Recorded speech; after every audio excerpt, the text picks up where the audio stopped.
Hoje é dia do nosso quadro Política e Cotidiano. E para um bate-papo sobre os assuntos da atualidade, eu recebo aqui no estúdio o cientista político Marcos Marinho. Seja bem-vindo mais uma vez. Muito obrigado, satisfação estar mais uma semana aqui batendo um papo com a audiência do TJ. E mais uma semana onde o cenário político continua esquentado, nervoso, e a gente tem que tentar ajudar as pessoas em casa a entender o que pode acontecer de fato com cada um de nós. Então já vamos começar com Goiânia, porque hoje pela manhã eu estive lá na Câmara para acompanhar a movimentação e um dos assuntos que não saíram da boca dos vereadores foi a Comissão Especial de Inquérito, que pode apurar irregularidades nos contratos com a empresa Limpagim. Vamos assistir primeiro a reportagem? Vamos lá. Apesar de não estar oficialmente na pauta, muitos vereadores discutiram os rumos da Comissão Especial de Inquérito. Eles articulam a ocupação de cadeiras. A CEI ela foi criada pela base do prefeito, numa articulação deles, e o Partido dos Trabalhadores sequer foi acionado, convidado a participar. Agora, instalada a CEI, o PT tem direito a uma vaga e com toda certeza nós participaremos. Até porque o meu mandato, inclusive, já tem uma denúncia no Ministério Público, uma denúncia no Ministério Público de Contas do TCM, porque a gente vem denunciando o serviço da Limpagim desde a gestão passada, pedindo esclarecimento, mapa de medição do que é contratado e o que é servido, o que é realizado de serviço, e até hoje nós não temos esses dados. Entre os motivos para a possível instalação da CEI estão a baixa qualidade na prestação do serviço pela terceirizada Limpagim, além dos contratos firmados. A Limpagim é ineficiente, ela não consegue trazer para Goiânia aquilo que a gente paga, mais de 20 milhões para eles por mês. Então, má coleta ineficiente, não coleta, má varrição, certo? Cata-treco não funciona. O prefeito, na realidade, na sugestão da prorrogação, ele acha que não deve. Ele acha que deve criar um órgão lá para fiscalização junto com ele, a vice-prefeito e os vereadores, certo? Para que a gente possa realmente resolver essa situação. Ele também quer que resolva assim como a gente.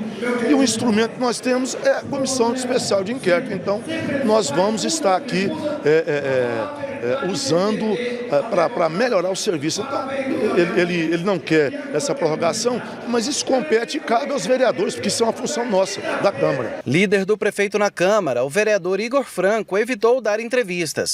O motivo é o parecer da Procuradoria, que validou a CEI, mas se posicionou contra a participação dele na direção. Embora o PSDB não tenha direito a uma vaga na comissão, a vereadora Ava Santiago diz que vai articular e denunciou que o prefeito tenta esvaziar a CEI. A impressão que eu tenho é que o prefeito quer colocar a opinião pública contra um processo de investigação que é legítimo do parlamento. E isso causa bastante estranheza. Por que o prefeito está tão empenhado e tão mobilizado em desarticular uma CEI? Aliás, esse empenho do prefeito chama muita atenção porque ele chegou a levar vereadores para tomar café da manhã na empresa que vai ser investigada. Isso é muito grave. Se a gente for traçar um paralelo simples, imagina se durante o processo da Lava Jato o presidente Lula tivesse levado os deputados para tomar café na Odebrecht. Seria um escândalo. Se instalada, a comissão precisa de quórum mínimo de vereadores, definição de fato e prazo de duração, em média 120 dias. Até então, 16 parlamentares assinaram a proposta, incluindo a base do prefeito Sandro Mabel, que denunciou o uso da CEI como ferramenta de chantagem ao Paço Municipal. Se vocês lembrarem, a denúncia que gerou a CEI da Comurg foi uma denúncia que eu fiz, mas eu particularmente não assinei porque tenho as minhas objeções.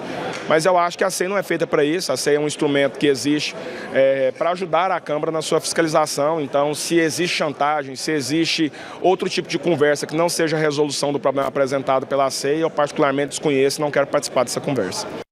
Marcos, agora vamos tentar entender um pouquinho, Porque essa CEI foi proposta pela própria base. Então, Renato, a gente tem que analisar a comissão através do viés técnico, que de fato é o porquê dela ter sido criada, que é uma situação que já vem em debate há bastante tempo em Goiânia, inclusive na época do Rogério Cruz, quando ainda era Comurg.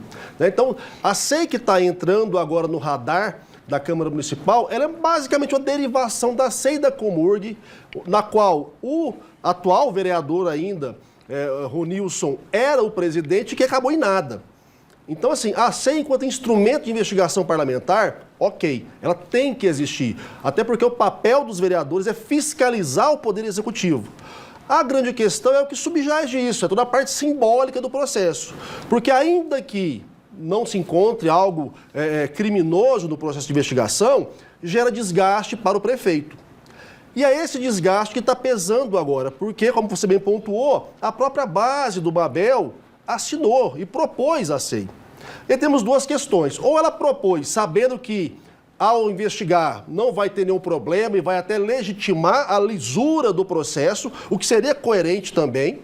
Ou ela propôs para também, de fato, dar um recado para o prefeito de que ele não é o imperador da cidade e que há situações que precisam ser corrigidas no decurso desse contrato com a Limpagim. Então, há elementos que têm que ser investigados e avaliados com cautela por parte de quem está fazendo parte do processo político e por parte da gente que somos espectadores, né?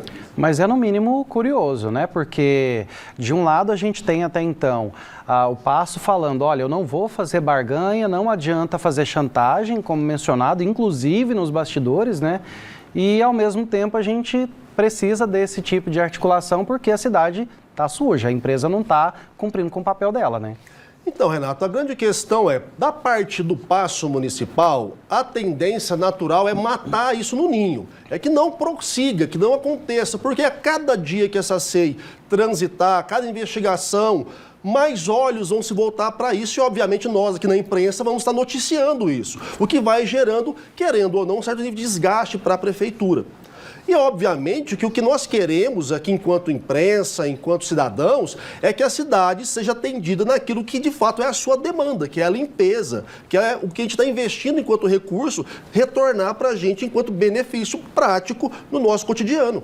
Agora, também chama atenção porque o senhor mencionou até então o desgaste, né, da prefeitura, provocado pela Câmara, mas e as 12, né, 12/6 que foram abertas até então pela Câmara, né, em 8 anos, e praticamente nenhuma delas deu em nada? Então, Renato, isso é o mais complicado para quem está em casa nos assistindo agora, na hora do seu almoço. É ter credibilidade ainda no processo legislativo. Infelizmente, essas 12 que foram abertas nos últimos anos, praticamente deram em nada, a sua grande maioria, com 3 delas sem ter sequer relatório. Então, qual é o problema? É um instrumento? Não, não é um instrumento, Renato. O problema é a atuação parlamentar. E é isso que gera o desgaste. Muitas vezes, há vereadores na casa que querem promover a investigação, que querem ir a fundo para descobrir os problemas dos contratos ou das situações legislativas e executivas que estão indo de encontro contra o desejo da população. Só que, como é um processo político também, para além de investigativo, há jogo de forças ali dentro, há quedas de braço. E muitas vezes, se você não tem a maioria, se você não tem a força necessária para que aquilo vá de fato ao fim, chegar num resultado prático, um resultado correto, isso se acaba no meio do caminho. Matam a comissão de investigação por desinteresse, por não dar visibilidade aos processos, e aí também tem as questões onde houve a negociação lá atrás de alguns prefeitos para que aquilo acabasse. Infelizmente, o que isso gera para quem está em casa é total descrédito. E aí vamos pensar, né, gente? A gente teve eleição ano passado. Grande parte dos vereadores foram reeleitos, os mesmos vereadores que estavam lá na ACEI da Comurg, que estavam na base do Rogério e que agora estão na base do Mabel, dentro dessa celeuma de novo. Então, será que a gente está fazendo o nosso papel enquanto cidadãos, enquanto cidadãs da maneira correta? A gente está acompanhando, está avaliando? Porque, assim, quem vai levar adiante esse processo são os vereadores que nós elegemos no ano passado. Agora vamos mudar um pouquinho a pegada da política para poder falar sobre o ambiente nacional, porque a gente tem visto, né, várias movimentações, principalmente da ala direita, né? Já falando de Jair Bolsonaro, porque o filho dele, o Carlos, fez um desabafo na rede social e ainda, sem citar nomes, mencionou governadores, né? Falou sobre a atuação deles. Queria que o senhor falasse um pouquinho a respeito disso também. Olha, eu admiro a sua educação para não falar o que de fato disse o Carlos Bolsonaro. O Carlos Bolsonaro, para quem está acompanhando aí as últimas notícias, chamou os governadores de ratos. Então, assim, ele foi na canela dos governadores que, inclusive, são aliados do Jair Bolsonaro, seu pai. Então, assim, dá para perceber, Renato, que há ali um desespero em nível de escalada por parte dos filhos do Bolsonaro. Tanto o Carlos quanto o Eduardo, que quem está lá nos Estados Unidos promovendo a toda a balbúrdia para prejudicar o país, e já de própria voz disse que, se for preciso, vai queimar tudo, vai acabar com a economia do nosso país, vai prejudicar milhões de brasileiros, de famílias trabalhadoras para salvar o pai. Agora vem Carlos Bolsonaro para atacar os governadores, que até onde eu sei, todos são aliados do seu pai e estão em busca da bênção do Jair Bolsonaro para serem os candidatos do próximo ano. Então, assim, é uma complicação tremenda que, na minha visão, só prejudica o próprio pai do Carlos Bolsonaro. Inclusive o nosso governador, Ronaldo Caiado, né? Mas ele fez uma avaliação um pouco diferente. Ele poupou. Então, essa é outra conta que, para mim, ela não bate, né? Os governadores que hoje querem ser os sucessores de Bolsonaro, você citou bem o Ronaldo Caiado aqui de Goiás, o Tarcísio de Freitas de São Paulo, o Ratinho Júnior do Paraná, o Zema de Minas Gerais, o Eduardo Leite do Rio Grande do Sul, são ainda players que precisam da base bolsonarista ao seu lado para ascender em nível nacional, porque todos são muito restritos aos seus estados. Na ideia deles, ter o Bolsonaro como o seu patrocinador nacional é o melhor dos mundos. Só que o cálculo do custo desse apoio do Bolsonaro, na minha leitura, não está sendo bem feito. Por quê?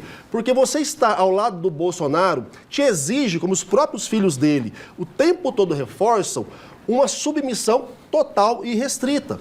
E nessa submissão, o que vai acontecer com esse candidato que será, talvez, o escolhido de Bolsonaro para o ano que vem? Você vai ter que ir de encontro com a maior parte do eleitorado brasileiro, que já deixou claro em pesquisa que não quer mais o Bolsonaro, como também não quer mais o Lula. E não apoia a anistia, não apoia a taxação do Trump, não apoia queimar o país como quer fazer o Eduardo Bolsonaro. Então, assim, na minha visão, ficar passando pano para sandices que o Eduardo Bolsonaro ou o Carlos Bolsonaro falam para tentar se manter próximo da base de Bolsonaro, acaba demonstrando que eles são, de fato, submissos ao Jair Bolsonaro. Que eles são fracos na construção de uma nova liderança capaz de movimentar o espectro político para um outro caminho. E isso vai afastar o eleitor de centro, que é esse cara nem Lula, nem Bolsonaro. E aí, na pior das hipóteses, minha gente, o medo do Bolsonaro ficou claro das urnas passadas, que é o maior da população. Isso acaba jogando a eleição com mais tranquilidade nos braços da esquerda de novo.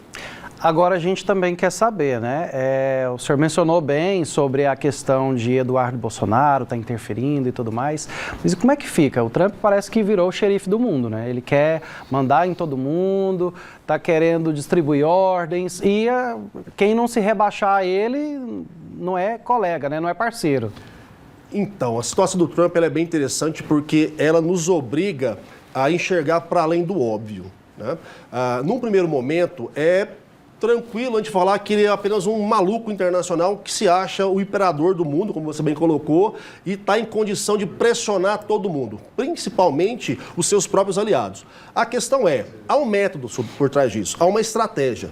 Trump está fazendo um cálculo muito bem feito sobre o contexto mundial e como ele consegue pressionar vários grupos que estavam se formando e poderiam fazer frente ao poderio imperial americano para então desmobilizar esses grupos. Haja vista o que ele quer fazer com os BRICS. Ele entende que a união de Brasil, Rússia, China, Índia e vários outros países, África do Sul, pode gerar para ele um complicador em nível dessa manutenção do poderio americano.